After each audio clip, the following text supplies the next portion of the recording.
The first thing I heard was a fork. Not a gunshot, not a gavel, not a name announced from a podium. A fork set down on a china plate in the middle of a Veterans Day dinner, with exactly the kind of deliberateness that makes a single small sound carry.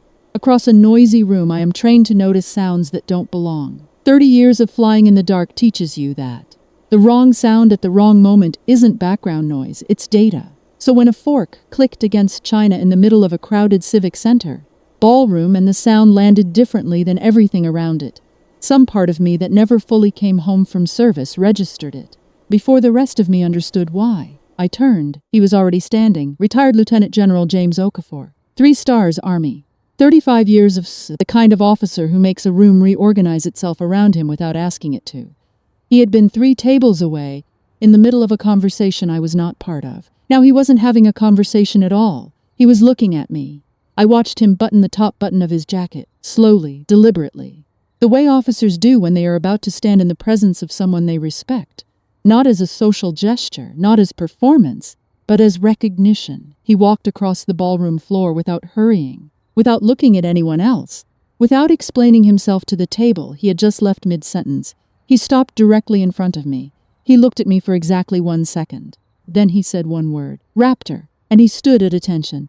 My father beside me had his champagne glass raised in the air. He had been mid-sentence. He had been laughing. The glass didn't reach his lips. He set it back down on the tablecloth without drinking. It made a small, clean sound, the sound of a period placed at the end of something. A veteran near the bar, a man I had never seen before, went completely still. He looked at the general. He looked at me. His posture changed in a way that takes years of service to read correctly, and I read it immediately. The table went quiet. I will tell you what happened after that. But to understand why a single word from a retired general could stop a room, I need to take you back 30 years. My name is Margaret Hale. I'm 54 years old. I retired from the United States Army 6 months ago after 30 years of active duty service, and since then I have been living in a small house outside Clarksville, Tennessee, where I grow vegetables that consistently produce more zucchini than any one person should be expected to manage, and I drive a 2009 pickup truck I have no intention of replacing until it refuses to start.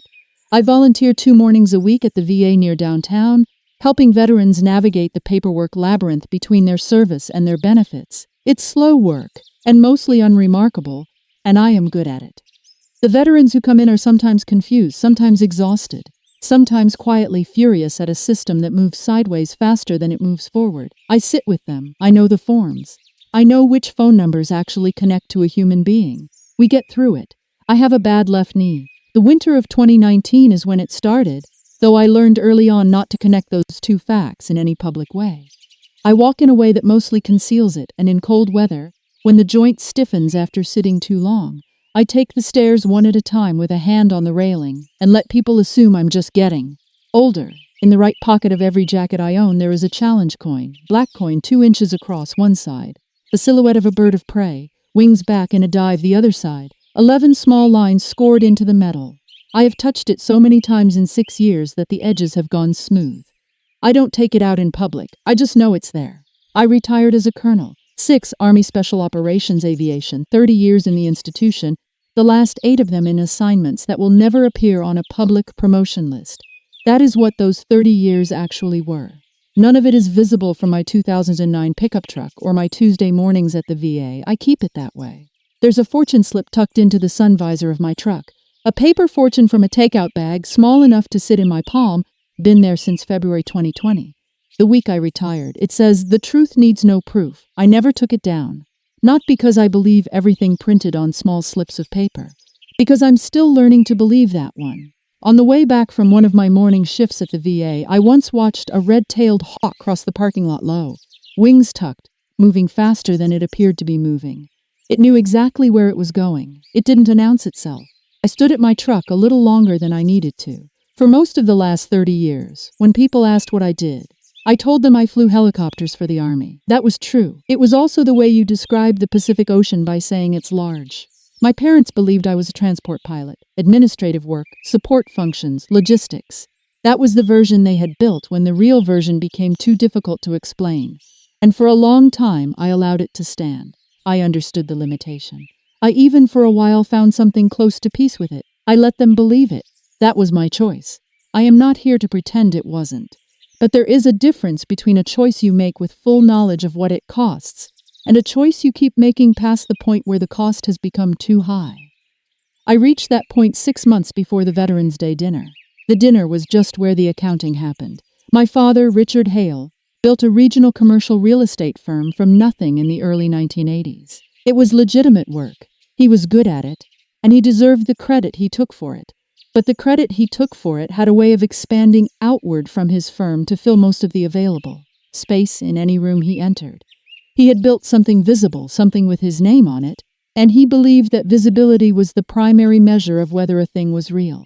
My mother, Patricia, managed the social architecture of their life the way my father managed properties, carefully, with awareness of how things appeared from outside the frame. She chaired church committees, she organized fundraisers. She was the person in their social circle who knew without being told what each gathering was actually for beneath the surface of what it claimed to be. She was skilled at this. She knew she was skilled at it. And she applied that skill to the story of our family with the same quiet, consistent professionalism she applied to everything else. When I told them at 18 that I had enrolled in Army ROT, my father said it was a phase. My mother said it was interesting. I said it was a plan. I was right. And they were not wrong exactly. They just didn't understand that the plan was going to last 30 years and go places they didn't have vocabulary. For I commissioned at 22, flight school at Fort Rucker, Rotary Wing. Then a series of assignments that began as visible and legible and became gradually and with my full understanding and cooperation, something else entirely.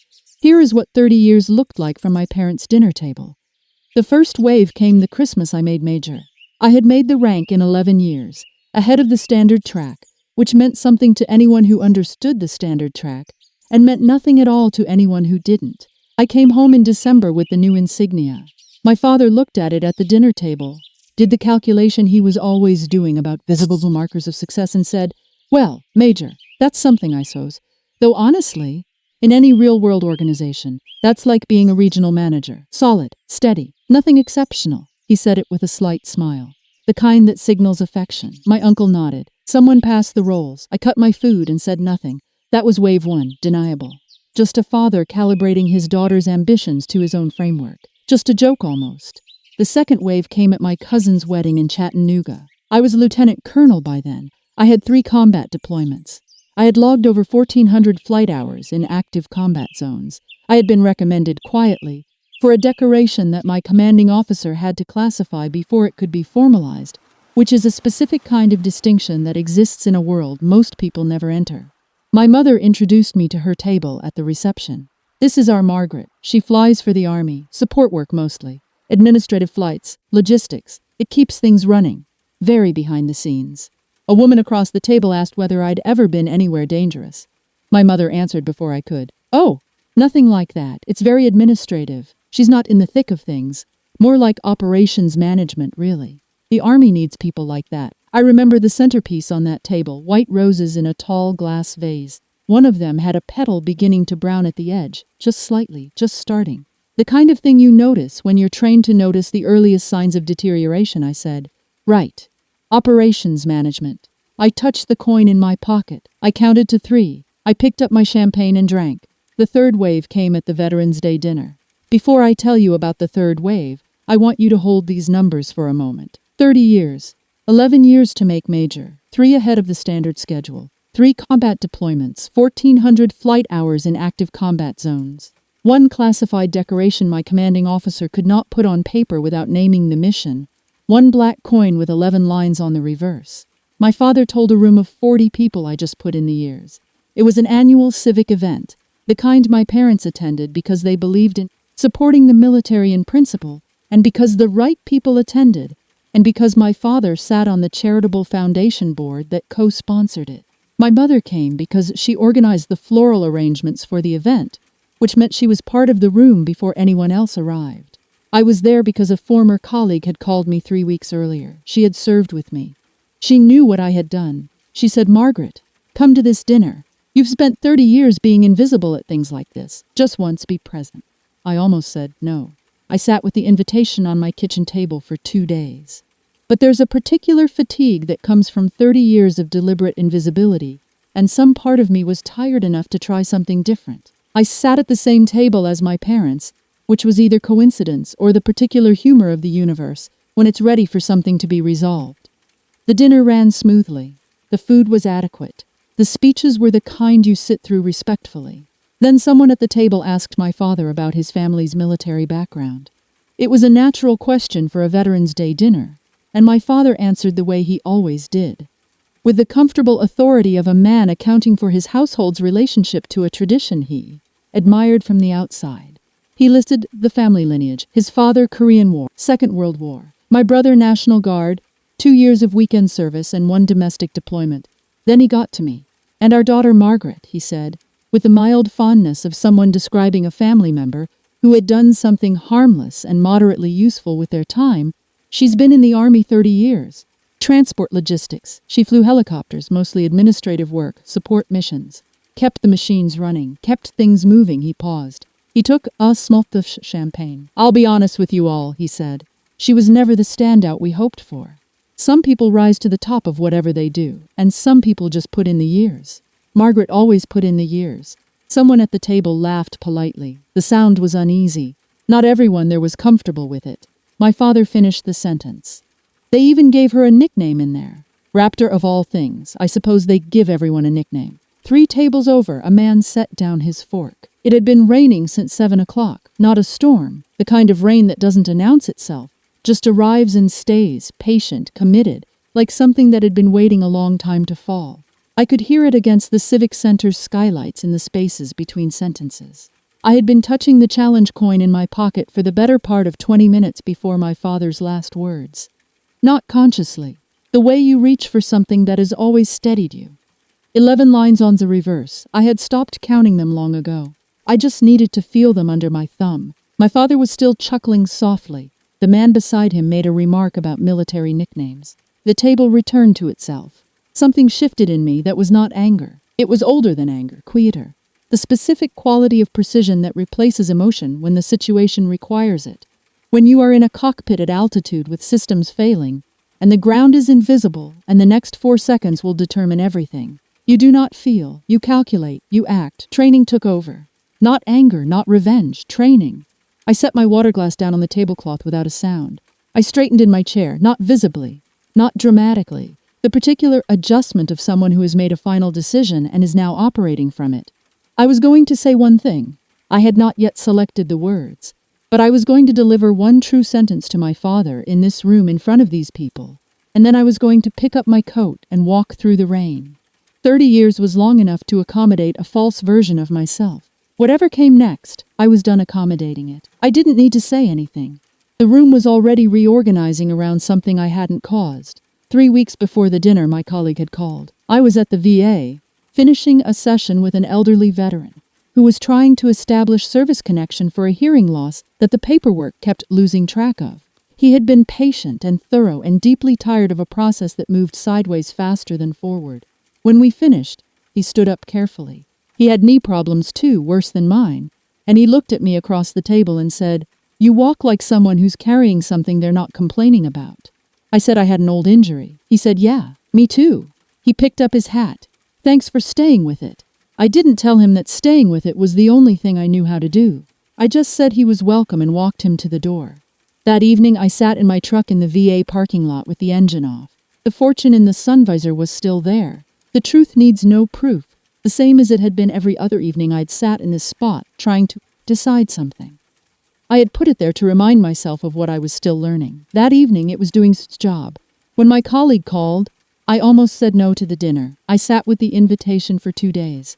Then I opened the right-hand drawer in my kitchen, took out the challenge coin, set it on the table, and looked at it for a long time.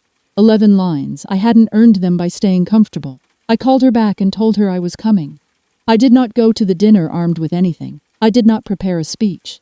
I did not bring documentation. I did not tell anyone who I was or what I had done. I simply showed up in civilian clothes, with a challenge coin in my pocket and 30 years of real work behind me.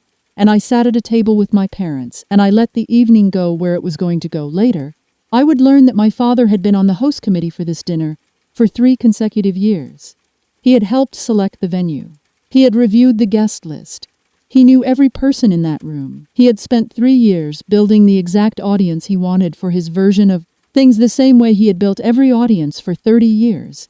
He just hadn't built it carefully enough. The credential reveals itself when context and catalyst align. I did not know when I sat down that Lieutenant General James Okafor was 3 tables behind me. My father finished saying, "I suppose they give everyone a nickname," and reached for his champagne glass. 3 tables over, retired General James Okafor set down his fork. He had been in the middle of a conversation with the man beside him. I learned later that they had been discussing the VA's housing initiative for homeless veterans, which was the kind of work that had occupied most of Okafor's retirement. Not speeches, not appearances, just the practical infrastructure of making sure people who had served did not end up without a place to sleep. He had been a 3-star general for 8 years before retirement. He was now 68, moving through the second chapter of a life still organized around service. He had been at this dinner as part of the Regional VA Advisory Board's annual review. He set the fork down without finishing the sentence he was in. He turned in his chair, he looked across the room. The look lasted approximately 2 seconds. I know because I was already watching when it happened. Some peripheral awareness had registered the change in the room before I understood what I was looking at. He was scanning, then he wasn't scanning. Then he was looking directly at me with the specific quality of recognition that does not come from social acquaintance. He stood. He did not say "excuse me" to the people at his table. He did not finish his thought. He buttoned the top button of his jacket. One motion, precise, and he walked across the ballroom floor. I want to describe this correctly, because it matters. He did not walk quickly. He did not stride with the urgency of a man who needs to get somewhere fast. He walked at the pace of a man who already determined that where he is going is where he should be, and the distance between here and there is simply a fact to be covered. His eyes did not leave me. His posture did not change. He moved through the tables the way current moves through water, finding the line of least resistance without losing direction. He stopped in front of me, not beside me, not near me, directly in front of me at a distance that placed us in conversation, in the way that 2 people who share an operational history understand conversation, as something that does not require preamble or social scaffolding. He looked at me for 1 full second. My father was still holding the champagne glass in the air. My mother had half turned to say something to the woman beside her. Neither of them registered in that moment that the room had just changed. General Okafor said 1 word, "Raptor," and he stood at attention. What followed was not silence exactly. The room was still full of sound, rain against skylights, distant conversation, the ambient noise of 40 people at dinner. But the sound at our table, at the tables immediately around us, went somewhere else. It wasn't gone, it was simply no longer in the foreground. The veteran near the bar, a man in his mid-50s, civilian clothes, the particular posture of someone who has never fully unlearned how to stand, in a formation, went completely still. He looked at the general, he looked at me, he set his drink down.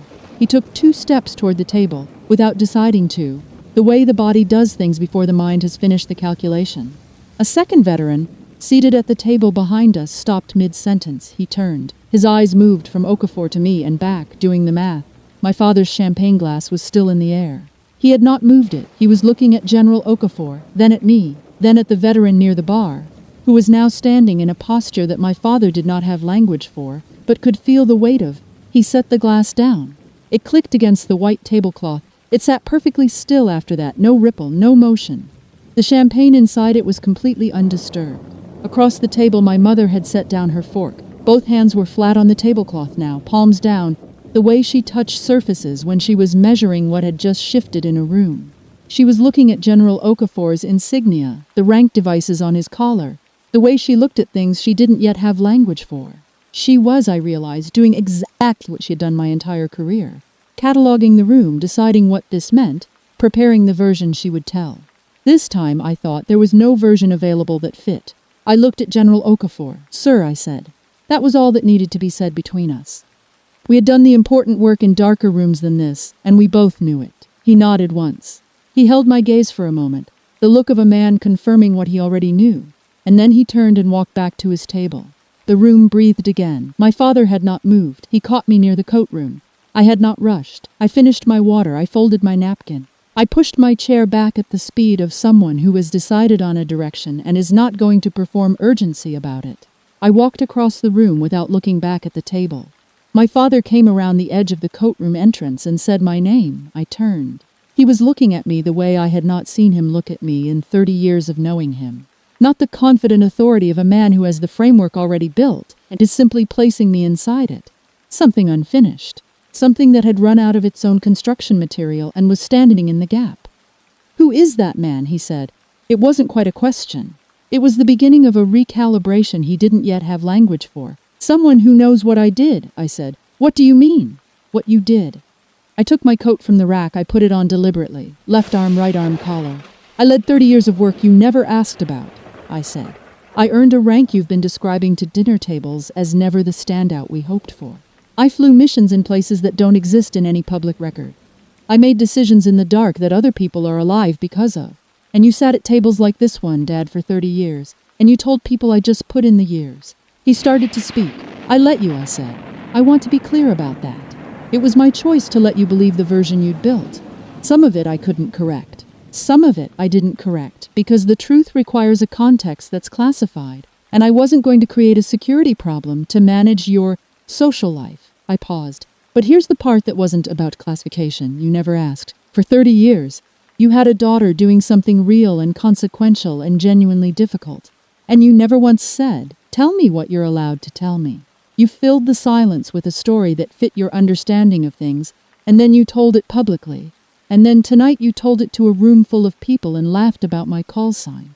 I didn't know what raptor. You didn't ask what it meant," I said. "That's the whole thing.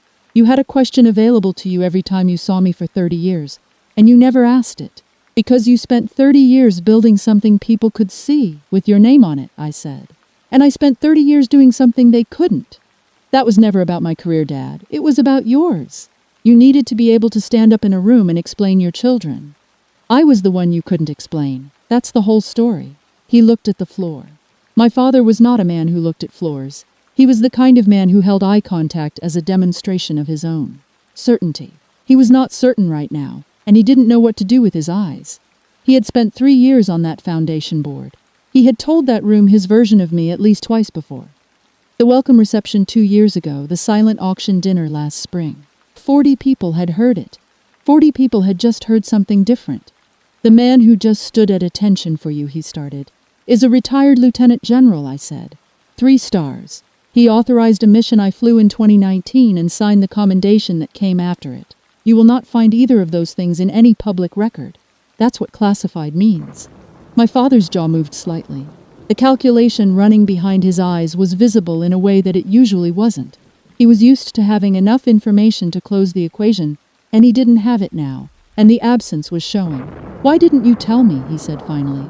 And there was something in it that was different from the other things he'd said. Less performance, more actual question. "I did tell you," I said quietly. "Every time I called, I told you I was still deployed, still assigned to things I couldn't discuss. You and Mom decided that didn't constitute a real explanation, so you substituted one that did. That was your choice.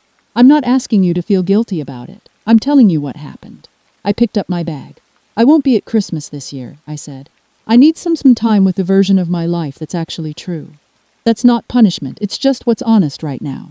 He looked up. Something moved across his face that I did not try to name. "Margaret." I walked to the door. I pushed it open. The rain hit me immediately. Cold. Steady. The kind that has been falling long enough to know exactly what it's doing. I walked across the wet concrete to my truck without hurrying, because there was nothing to hurry toward and nothing to hurry away from. The decision was made. The walking was just what came after. I got in.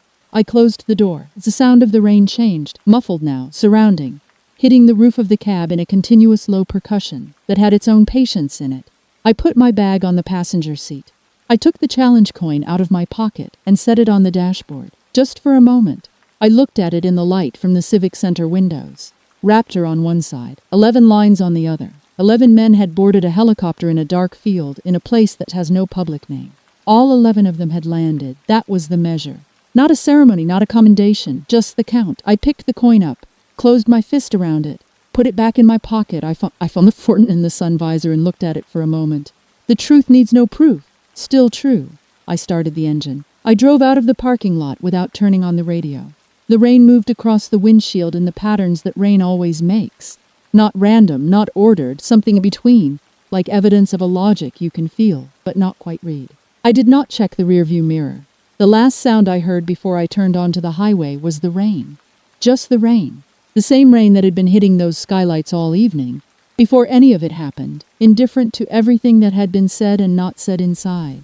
It fell on the Civic Center and on the parking lot and on the roof of my truck with exactly the same patience it had brought to everything else.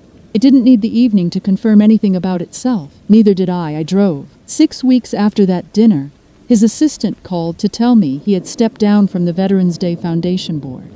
3 months after that, my mother told me he had been quieter at dinner parties. She said people had been asking questions he didn't know how to answer. I don't know what story he tells now. That's no longer my business. There's a kind of erasure that happens inside families that doesn't announce itself. It's not a decision, usually. It starts as an accommodation, the explanation that's easier to give at a dinner party, the version of your life that fits in 3 sentences, the story that makes the people who love you feel like they understand what you're doing out there in the world. And then it gets told enough times that it becomes the accepted record. And then when you come home, that's the person they greet. The simpler version, the legible one, the one they invented in your absence. It happens especially in military families where some work is visible and some work isn't, where some careers have ceremonies and programs and public records, and others have classified commendations and call signs and missions that officially don't exist. The first kind of service is easy to hold up at a Veterans Day dinner. The second kind creates a silence that families sometimes fill with the wrong thing. My parents weren't cruel. They were people who filled a silence and then forgot they'd filled it. I let them do that for 30 years. That is also a fact, and I own it fully. But I want to say something to you if you are in that situation. If you have been operating at a level your family cannot see, and they have built a comfortable story for the gap. If you have been described as behind the scenes while you were doing something that required everything you had. If someone who loves you has been laughing at your call sign in public rooms without knowing what it means. You are not required to carry their version alongside your own. The truth doesn't need their permission to exist. It doesn't need their understanding to have been real. It doesn't need a ceremony or a public record or a 3-sentence explanation. 11 people are home because of 4 seconds of decision-making in the dark. That is true whether my father can describe it at a dinner table or not. Liberation isn't drama. It isn't confrontation for its own sake. It is the moment you put down the weight of someone else's insufficient story about you, and you pick up your coat and you walk through the rain. You don't have to wait for an apology. You don't have to give them time to understand. You don't have to stay in the room until they're ready. You can simply drive. If this story meant something to you, if you have been the steady one while someone louder defined the room, I hope you'll share it with someone who may need this reminder today. The loud ones get the attention, the steady ones get the result. And sometimes, the result is simply knowing exactly who you are when you drive away from the table that never knew. They called her Raptor. Her parents heard that word and laughed at a dinner table. They thought it was the kind of nickname the Army gives to everyone. Something playful, something without weight. A raptor doesn't announce itself. It doesn't circle the ground asking to be identified. It knows what it is. It knows where it's going. And it operates at altitudes most things below it will never reach. She had been flying at those altitudes for 30 years. Her parents had spent 30 years describing the parking lot. The night she walked through the rain to her truck, she didn't look back at the building. Not because she was angry, because she had finally stopped helping them miss her.